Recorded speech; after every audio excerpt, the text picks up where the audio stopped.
Excel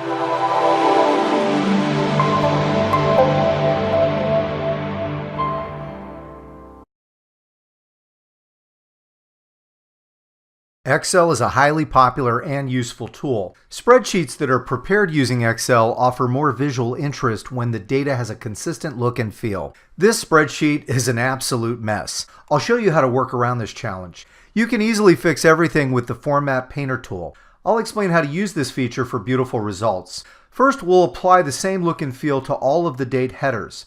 We'll need to select the cell that looks the way you want. Then select the Format Painter, which is right up here.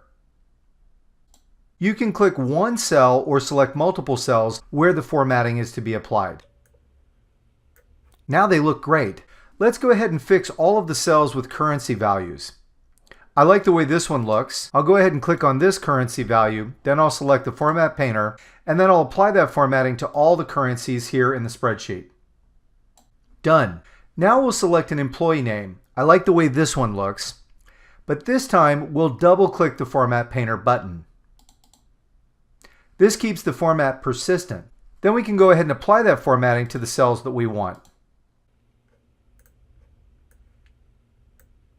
Since we double-click the Format Painter, we'll need to click it again to stop applying the formatting. And you're done. I hope you've benefited from today's gift. If you found this video useful, please feel free to share it with family, friends, and colleagues. Bye for now.